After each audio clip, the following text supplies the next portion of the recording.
Hi, I'm Dr. M.A. Malik, Assistant Professor of Economics. As part of series of video lectures on economics, in the last class we have seen regarding inflation. Let us continue that inflation topic. Let me share your screen.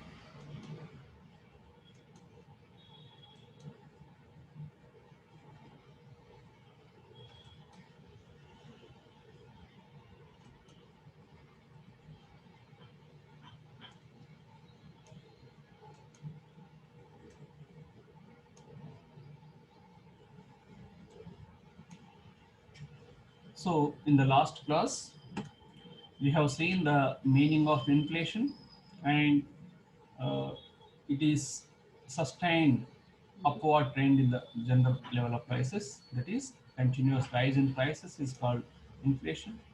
And how is inflation measured, we have seen taking the base year prices, we have already seen in the last class. And types of inflation also we have seen on the basis of causes, and on the basis of speed and intensity also we have seen. On the basis of causes, these are the causes regarding currency inflation types. Yeah, credit inflation, deficit induced inflation, demand pull inflation, and cost push inflation, creeping. And again, on the basis of speed, we have seen this creeping inflation, walking inflation, running inflation, hyperinflation, and suppressed inflation, open inflation. And we have also seen the causes. Uh, what are the causes on the demand side, and what are the causes on supply side? All these we have seen. Today we start with the effects or consequences of inflation. ద్రవ్యోల్బణానికి సంబంధించి ద్రవ్యోల్బణం అంటే ఏమిటి, ద్రవ్యోల్బణంని ఎలా కొలవవచ్చు, ద్రవ్యోల్బణానికి ద్రవ్యోల్బణం యొక్క రకాలు ఏమిటి, ద్రవ్యోల్బణం యొక్క కారణాలు ఏంటి, వీటన్నింటిని మనం గత వీడియో లెక్చర్లో చూసాము. ఈరోజు మనం ద్రవ్యోల్బణం యొక్క ప్రభావం ఎలా ఉంటుందో చూద్దాం. The effects are, we can classify like effects on distribution, distribution in sense distribution of income and wealth, and effects on production, effects on distribution and effects on production. These are the things we have to see. Uh, First is effects on distribution of income and wealth. The impact of inflation is felt unevenly by the different groups of individuals, as some gain and some other lose. Because of inflation, may some people gain from out of this price rise, but some people may lose. Like that, distribution of income takes place,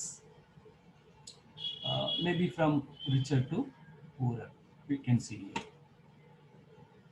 Effects of inflation on creditors and debtors. In general, here, as an exceptional case, a creditor lose, debtors gain.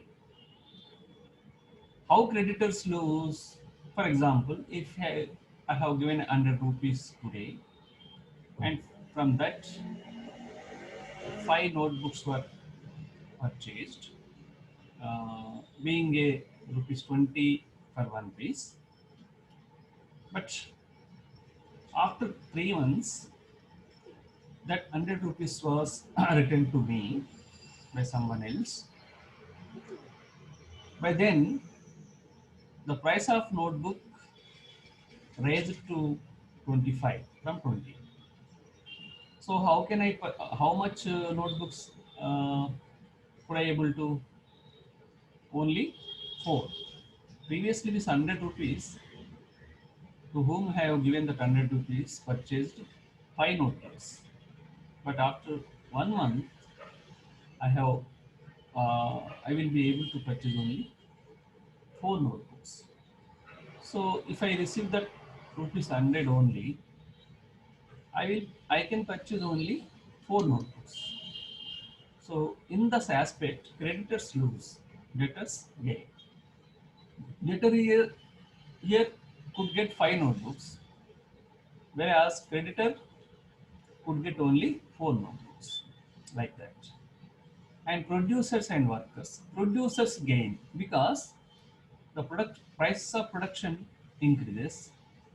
Workers lose because uh, the wages of the workers may not be increased as equal as rise in the prices of goods. That's why producers gain from the inflation and workers lose.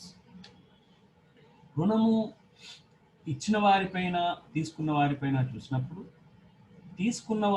రుణం తీసుకున్న వారికి ద్రవ్యోల్బణం అనుకూలంగాను రుణం ఇచ్చిన వారికి ద్రవ్యోల్బణం ప్రతికూలంగాను పనిచేస్తుంది. ఉదాహరణకి ఒక 100 రూపాయలను ఇప్పుడు మనం ఒక వ్యక్తికి అప్పు ఇస్తే ఆ 100 రూపాయలతో ఆయన ఒక 5 నోట్బుక్స్ను కొనగలిగితే అంటే 20 రూపాయలకు ఒక నోట్బుక్ చొప్పున ఆ 100 రూపాయలను ఒక నెల తర్వాత లేదా ఒక 6 నెలల తర్వాత ఆయన తిరిగి ఇస్తే అప్పుడు ఆ 100 రూపాయలకు ఒకవేళ 4 నోట్బుక్సే కొనగలిగితే అంటే 20 రూపాయలున్న నోట్బుక్ ధర 25 రూపాయలు అయితే 4 నోట్బుక్స్ మాత్రమే కొనగలుగుతారు. అంటే అప్పు ఇచ్చిన క్రెడిటర్ ఏమో 4 నోట్బుక్స్ కొనగలిగాడు, అప్పు తీసుకున్న వ్యక్తి ఏమో 5 నోట్బుక్స్ కొనగలిగాడు. అట్లా అప్పు తీసుకున్న వాళ్ళకు అనుకూలంగా ఉంటుంది ద్రవ్యోల్బణం. ఇక ఉత్పత్తిదారులు వస్తువుల ధరలు పెరిగితే లాభాన్ని ఆర్జిస్తారు కనుక ద్రవ్యోల్బణం వాళ్ళకి అనుకూలంగా ఉంటుంది. కానీ వర్కర్స్ కార్మికులకు వేతనాలు ధరలు పెరిగిన రీతిలో పెరగకపోవచ్చు, అందువల్ల కార్మికులపై వ్యతిరేక ప్రభావం చూపుతుంది. ఇక ఫిక్స్డ్ ఇన్కమ్ ఎర్నర్స్ అంటే సాలరీ పీపుల్ కావచ్చు, రెంట్ మీద ఆధారపడే వాళ్ళు కావచ్చు, ల్యాండ్ లార్డ్స్ కావచ్చు, పెన్షనర్ కావచ్చు. These people may lose because salaries may not be increased as much as increase in prices. Pensioners, the pension may not be increased, but prices increase. So they can get now the real value of money will decline. They get less goods when the prices are increased, but salaries are not increased or pensions are not increased. And investors gain from the inflation, but bondholders lose from the inflation because investors gain as their equity shares gain. So means prices of the shares will increase. But the bondholders only will get interest. With that interest, if prices are increased, they will be able to purchase less commodities. ఆ విధంగా fixed అంటే స్థిర ఆదాయం గలవారు వ్యతిరేకంగా ద్రవ్యోల్బణం వల్ల వ్యతిరేక ప్రభావానికి లోనవుతారు. వాళ్ళ స్థిర ఆదాయం పెరగకపోవడం వల్ల ధరలు పెరగడం వల్ల వస్తు సేవలను తక్కువగా వాళ్ళు పొందగలరు. పెన్షనర్లు కావచ్చు, ఫిక్స్డ్ చార్జెస్ పీపుల్ కావచ్చు. ఇక పెట్టుబడిదారులు వాళ్ళ యొక్క షేర్ల విలువ పెరగడంతో వాళ్ళు లాభాన్ని పొందుతారు. కానీ బాండ్స్ పత్రాలను కొనుక్కున్న వాళ్ళు మాత్రం వారికి నిర్ణీత వడ్డీ వస్తుంది. ఆ వచ్చిన వడ్డీతో ధరలు పెరుగుతాయి కనుక తక్కువ వస్తువులు కొనగలరు. అట్లా బాండ్ హోల్డర్స్ మాత్రం లూజ్ అయ్యే అవకాశం ఉంటుంది, షేర్ హోల్డర్స్ మాత్రం గెయిన్ అయ్యే అవకాశం ఉంటుంది. Next traders, speculators, business people and block marketers. All these people will gain from the inflation. Traders will get the profits. Speculators also may get the profits. Speculators means who do the business on the basis of speculation, like shares purchase and sale. And business people, all type of business people will gain because prices rise and profit they make. And black marketers also, if they kept the goods in secret, prices are increased now, they can sell that goods and gain from it. అట్లా వ్యాపారులు, ఈ చట్టా వ్యాపారం చేసేవాళ్ళు, ఇతర వ్యాపారస్తులు మరియు black market వస్తుంది. అందరూ కూడా ద్రవ్యోల్బణం వల్ల ప్రయోజనం ఉంటుంది. కారణం ఏంటంటే ధరలు పెరగడం వల్ల వాళ్ళకి ప్రాఫిట్స్ పెరుగుతాయి. ఇక ఫార్మర్స్ విషయం తీసుకున్నప్పుడు ఫార్మర్స్ కూడా వారి యొక్క వస్తువుల ఉత్పత్తి ధరలు పెరుగుతాయి కనుక వారు కూడా గెయిన్ అవుతారు. Farmers also gain inflation. Effects of inflation and production. ఉత్పత్తి పైన ఇన్ఫ్లేషన్ ఎలా ఉంటుంది? Inflation in the initial stage helps to induce the production, but after full employment, production may not increase. So prices may increase. No increase in employment, but prices may increase. So prices increases, no increase in employment, no increase in production. This situation is called stagflation. ఉత్పత్తి పైన ద్రవ్యోల్బణం ప్రభావం ఎలా ఉంటుందంటే కొంత మేరకు ఉత్పత్తిని ద్రవ్యోల్బణం పెంచగలుగుతుంది. కానీ కొంతకాలం తర్వాత, ప్రత్యేకించి సంపూర్ణ ఉద్యోగిత తర్వాత ధరలు ఎంత పెరిగినా ఉత్పత్తి పెరిగే అవకాశం ఉండదు.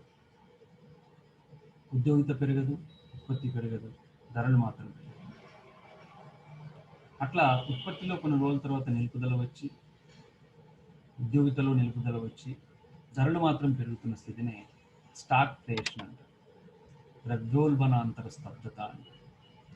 ఇలా ఉత్పత్తి పైన ద్రవ్యోల్బణం తన ప్రభావాన్ని చూపుతుంది. గ్రోత్ పైన, ఎకానమిక్ గ్రోత్ విషయం కూడా తీసుకున్నప్పుడు కొంతవరకు ప్రమోట్ చేస్తుంది ఎకనామిక్ గ్రోత్ను. కానీ అల్టిమేట్గా పెద్ద పెద్ద ప్రాజెక్టుల వ్యయం and the project cost is increased, the project planners may not be able to complete that project. So the inflation hinders the development. ద్రవ్యోల్బణం అనేది ప్రాజెక్టుల వ్యయం పెరుగుదలకు కారణమయ్యి ఆర్థికాభివృద్ధిని అడ్డుకునే అవకాశం ఉంటుంది. ఇక ద్రవ్యోల్బణాన్ని ఎలా నియంత్రించవచ్చు? How can we control the inflation? Inflation can be controlled through monetary measures, fiscal measures and other measures. ద్రవ్యోల్బణాన్ని ద్రవ్యపరమైన చర్యల ద్వారా, విత్తపరమైన చర్యల ద్వారా మరియు ఇతర చర్యల ద్వారా నియంత్రించవచ్చు. మానిటరీ మెజర్స్, ద్రవ్యపరమైన చర్యలు. ఇందులో ప్రధానంగా credit control by RBI. Reserve bank of India controls the credit through quantitative tools and qualitative tools. ద్రవ్యపరమైన చర్యల్లో భారతీయ రిజర్వ్ బ్యాంకు పరపతి నియంత్రణ చర్యలు. పరపతి నియంత్రణ చర్యలు రెండు రకాలు ఉంటాయి. ఒకటి పరిమాణాత్మక చర్యలు, రెండు గుణాత్మక చర్యలు. ఈ quantitative tools. Quantitative tool by increasing bank rate, repo rate, reverse repo rate, CRR and SLR. These are the quantitative tools. That means when RBI increases bank rate is the rate at which RBI lends to the commercial banks. వాణిజ్య బ్యాంకులు కేంద్ర bank దగ్గర తీసుకునే రుణాలపైన RBI విధించే వడ్డీ రేటును bank rate అంటారు. When bank rate is increased, commercial bank hesitate to take the loans from the RBI and people hesitate to take the loans from the commercial banks. Hence, money supply will be controlled, which may reduce the demand for the goods. Bank rate అంటే వాణిజ్య బ్యాంకులు కేంద్ర bank దగ్గర నుంచి తీసుకునే రుణాలపైన కేంద్ర bank విధించే వడ్డీ రేటును బ్యాంకు రేటు అంటారు. ఎప్పుడైతే బ్యాంకు రేటు పెరుగుతుందో, ద్రవ్యోల్బణం నియంత్రించడం కోసం బ్యాంకు రేటును ఒకవేళ పెంచితే వాణిజ్య బ్యాంకుల నుండి ప్రజలు రుణాలు తీసుకోవడం తగ్గింది. ఎందుకంటే బ్యాంకు రేటు ఎప్పుడైతే పెరిగిందో వాణిజ్య బ్యాంకులు కూడా వడ్డీ రేటును పెంచుతాయి. పెంచడంతో పెట్టుబడిదారులు రుణాలు తీసుకోవడం కొంత తగ్గి, మార్కెట్లో ద్రవ్య సరఫరా తగ్గి, వస్తువుల డిమాండ్ తగ్గి ధరలు నియంత్రణలో వచ్చే అవకాశం. అదేవిధంగా repo rate. Repo rate is the rate at which RBI lends short-term loans to the people. That means commercial banks. Short-term rate means when this commercial banks takes loan from the RBI, by keeping their bonds or bills of exchange with the RBI, they promise that on certain date we will repurchase it. Repo indicates repurchase on certain date. So while giving these type of loans, RBI fixes the interest rate, that is called repo rate. If repo rate is increased, obviously commercial banks hesitate to take the loans. And reverse repo rate. Reverse repo rate is the rate at which commercial banks keep, otherwise park their resources with the RBI. Commercial banks keep their deposits, otherwise their cash balances with the RBI, on which they get some interest rate, that is called reverse repo rate. By increasing reverse repo rate, RBI attracts the cash reserves of the commercial banks, ultimately leading to scarcity of loans. So money supply will be declined and demand will be controlled, leading to price control. The CRR, cash reserve ratio. All commercial banks have to deposit some percentage of their deposits with the RBI. That is called CRR, cash reserve ratio. When this cash reserve ratio is increased, the loanable capacity of the commercial bank will be declined. Hence, the loanable capacity will be declined. Hence, the money supply in the market will be declined. So leading to the reducing demand. And SLR, statutory liquidity ratio. This is the ratio banks has to keep from their deposits with them. In the sense, some percentage they have to keep with them only. They should not offer the loan from that percentage. If cash reserves kept with the RBI, it is called cash reserve ratio. If some percentage of deposit they keep with them only, that is called statutory liquidity ratio. When this SLR also increases, loanable capacity will be decreased. So by quantitative tools, by increasing bank rate, repo rate, reverse repo rate, CRR or SLR, the inflation is controlled. Otherwise, RBI tries to control inflation. So these tools. పరిమాణాత్మక ఆంక్షలలో bank రేటును, repo రేటును, reverse repo రేటును, నగదు నిల్వల నిష్పత్తిని, చట్టబద్ధ ద్రవ్యత్వ రాశిని పెంచడము ద్వారా ద్రవ్యోల్బణాన్ని నియంత్రించే ప్రయత్నాన్ని ఆర్బీఐ చేస్తుంది. బ్యాంకు రేటు అంటే వాణిజ్య బ్యాంకులు కేంద్ర బ్యాంకు దగ్గర తీసుకునే రుణాలపై విధించే వడ్డీ రేటు. రెపో రేటు అంటే బ్యాంకులు స్వల్పకాలం కోసం రిజర్వ్ బ్యాంకు దగ్గర తీసుకునే రుణాలపై విధించే వడ్డీ రేటు. రివర్స్ రెపో రేటు అంటే వాణిజ్య బ్యాంకులు తమ నిధులను ఆర్బీఐ దగ్గర పెట్టినప్పుడు ఆర్బీఐ విధించే వడ్డీ రేటు, ఆర్బీఐ ఇచ్చే వడ్డీ రేటు.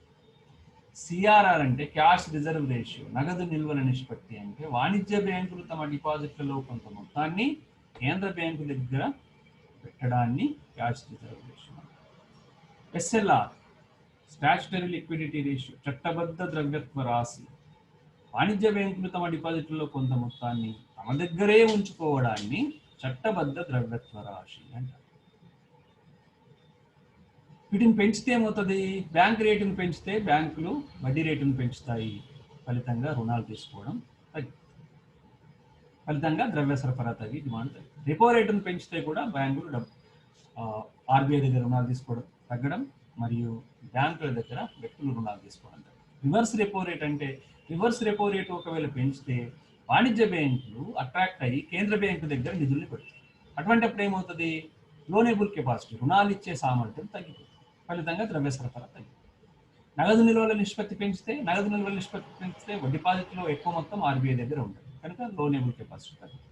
ఎస్ఎల్ఆర్ కూడా అంతే, బ్యాంకులు తమ దగ్గరే పెట్టుకోవాలి కానీ రుణం ఇవ్వద్దు, అంటే బయట మార్కెట్లో పోదు డబ్బు. అట్లా ద్రవ్య సరఫరా నియంత్రణలోకి వచ్చి, డిమాండ్ నియంత్రణలోకి వచ్చి, ధరల నియంత్రణలోకి వస్తాయి. Next one, open market operations, బహిరంగ మార్కెట్ కార్యకలాపాలు. అంటే open market operations in the sense sale and purchase of bonds ని open market operation. It is done by RBI. When inflation is there, RBI try to purchase the try to sell the bonds, try to sell the bonds. When bond is purchased by the persons, that means money is going to RBI, a paper is coming to the person. So with that paper you can't purchase anything in the market. So in that way money supply is controlled in the market. When bond is sold to a person, RBI receives money from that person and it gives a paper. With that paper, at that time, that person may not purchase the goods in the market. So the demand will be reduced and ultimately money supply will be reduced and demand will be reduced and prices will be controlled. That is the assumption behind this assumption or presumption or projection. We can't tell as a projection, but it is assumed it will happen so. So in that aspect of open బహిరంగ market కార్యకలాపాలు అంటే RBI bonds ని మార్కెట్లో అమ్మడాన్ని, కొనుగోలును బహిరంగ market కార్యకలాపాలు. ద్రవ్యోల్బణం ఉన్నప్పుడు RBI బాండ్స్ను అమ్ముతుంది. అమ్మడం వల్ల ప్రజల దగ్గర ఉన్న ద్రవ్యాన్ని తీసుకుంటుంది, వారికి ఒక పత్రం ఇస్తుంది. ఆ పత్రముతో తాత్కాలికంగా మార్కెట్లో వస్తువులని ప్రజలు కొనలేరు. అట్లా వారి దగ్గర ద్రవ్యాన్ని తగ్గించేసి వస్తువుల డిమాండ్ను తగ్గించి ధరలను నియంత్రణ చేసే ప్రయత్నం చేస్తారు ఓపెన్ మార్కెట్ ఆపరేషన్స్ ద్వారా. క్వాలిటేటివ్ టూల్స్, గుణాత్మక చర్యలు. క్రెడిట్ రేషనింగ్ అంటే, credit means loans, rationing means rationalizing, limited credit. For example, people are asking loans for real estate, and the presumption is because of the real estate business prices are going. So what the RBI restrict is giving loans for the real estate will be contained to this much. You can give the loans for others, but for this reason you can't offer the loan beyond the certain limit. So on the basis of the quality of the loan, this money supply is controlled. పరపతి హేతుబద్ధత, పరపతి rationing అంటే పరపతిని కొన్ని రంగాల కోసం తక్కువ మొత్తంలో ఇవ్వమని చెప్పడం. ఎందుకంటే ఆ రంగంలోని ద్రవ్య సరఫరా కారణంగా ధరలు పెరుగుతున్నాయని భావించినప్పుడు ఆ రంగానికి ఇచ్చే లోన్స్ని తక్కువగా ఇవ్వండి. అంతేకాదు, for example keeping as a food grain as security, the person takes loans and there is presumption that because of the less supply of food grains in the market, inflation is taking place. So if you offer the loan on the basis of food grains as a stock, you are encouraging the stock. That's why to discourage the stock, loans are discouraged on the basis of stock as security. ఆహార ధాన్యాలు నిల్వగా ఉంచుకొని దాని ఆధారంగా రుణం అడిగినప్పుడు ఒకవేళ ఆహార ధాన్యాల కొరత వల్ల ద్రవ్యోల్బణం వస్తుందని భావిస్తే దాని మీద రుణాలను ఇవ్వడాన్ని తగ్గించేస్తారు, పరిమితి విధిస్తారు. అట్లా పరపతి రేషనింగ్ చేయడం ద్వారా ఆ వస్తువులు మార్కెట్లోకి విడుదలయ్యేలాగా చూస్తారు. That is called credit rationing. Inflation control by qualitative tool. Qualitative tool అని ఎందుకంటున్నాను? It is not quantitative tool. You can give the loans, but on the basis of the quality of the sector. That's why it is a qualitative tool. Whether it is encouraging for inflation, it is incentive for inflation, or it discourages the inflation. On that basis, loans are given, or it is neutral. On the basis of that, loans are given. That's why the quality of that particular sector, loans are given, credit is given. That is why it's called as qualitative tools. Fixing margins. Here also, when you are giving the loans, they fix the margin. For example, if inflation is there, if you are taking loan by keeping the gold, they increase the margin. Increase the margin in the sense, for 1 lakh rupees gold, if loan is given previously 90,000, now they increase the margin for 20% and they give loan only 80%. So in that aspect also, the margins are fixed to, margins are increased to control the inflation.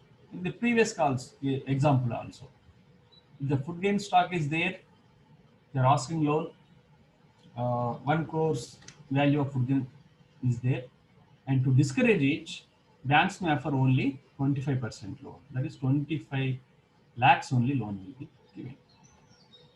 So like increasing margins while giving loans on security also can be taken as measures to control the inflation, part of quantitative or qualitative tools.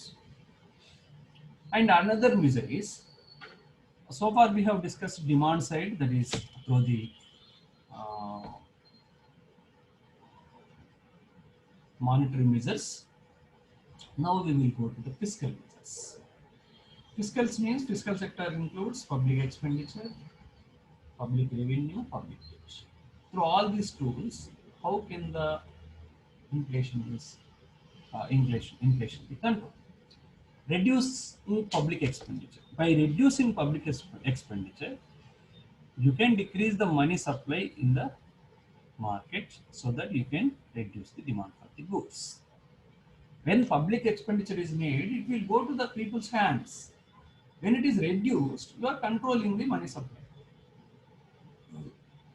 So the demand for the goods will be controlled and ultimately prices will be controlled. And increasing direct taxes. What we have to do here is, we have to keep less money in the people's pockets. For that purpose, increase the direct taxes.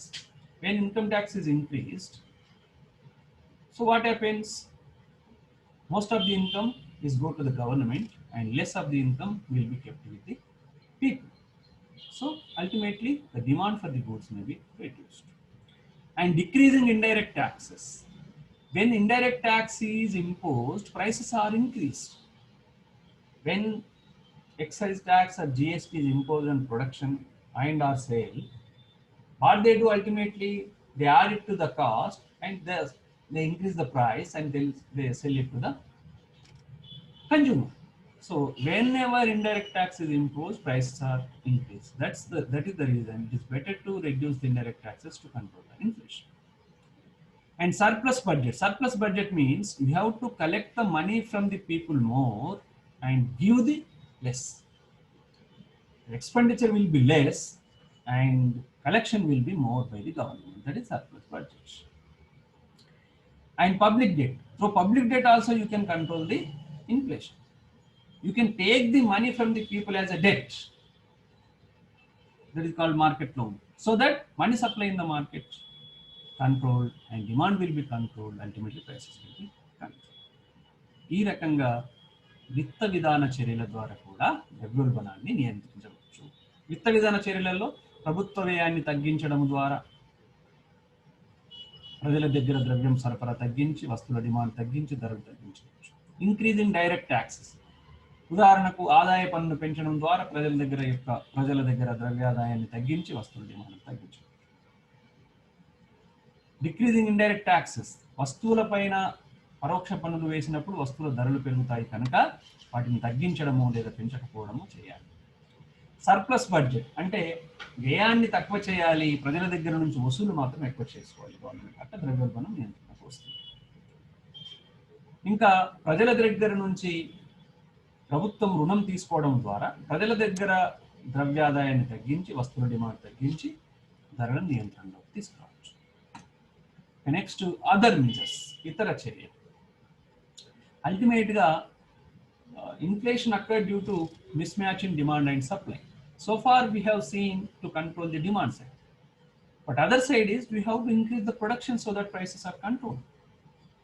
ఉత్పత్తి పెరిగితే వస్తువుల సరఫరా పెరిగి ధరలు తగ్గే అవకాశం ఉంటుంది కనుక ఉత్పత్తిని పెంచడం ద్వారా ధరలను నియంత్రించడానికి ప్రయత్నించాలి. Goods distribution through public distribution. Goods, if distributed through the public distribution system at fixed price, prices will be controlled. ప్రజా పంపిణీ వ్యవస్థ ద్వారా వస్తువులను సరఫరా చేయడం ద్వారా వస్తువుల ధరలను నియంత్రించవచ్చు. మార్కెట్లో ధరలు తగ్గుదలకు లోను కావచ్చు. ప్రజలు డిస్ట్రిబ్యూషన్ ప్రజా పంపిణీ వ్యవస్థ నుంచి తీసుకుంటారు కనుక మార్కెట్లో కొనకపోవచ్చు ఎక్కువ ధరలు, ఫలితంగా డిమాండ్ రెడ్యూస్ అయ్యి ధరలు తగ్గవచ్చు. అంతేకాకుండా పేద ప్రజలు పెరిగిన ధరలతో మార్కెట్లో కొనలేరు కనుక పేద ప్రజలను కాపాడడం కోసం కూడా this public distribution system helps to protect the poor consumers from the high prices in the market of necessity goods. Fixing maximum prices. Government may take this action also for the commodity that government wants. Prices may be fixed as maximum. That means no seller would sell at a price which is more than the fixed price, fixed maximum price. So in that aspect also, with that tool also, with that measure also, prices are controlled. So thank you everybody. We have seen today inflation, effects of inflation, effects on distribution and growth, and of course effects on various category of the people and sectors we have seen. Then we shifted to how to control inflation. The controlling inflation we have seen monetary measures, fiscal measures and other measures. Within the monetary measures we have seen quantitative tools and qualitative tools, and within fiscal measures we have seen how the prices are controlled by the public expenditure, reducing public expenditure, and increasing direct taxes, decreasing indirect taxes, and by taking public debt, otherwise taking loans from the public, and other measures we have seen by increasing the production, by implementing the public distribution system, by fixing the maximum prices. So with this we can end the inflation topic in the next video with the next topic. Thank you for your patient here.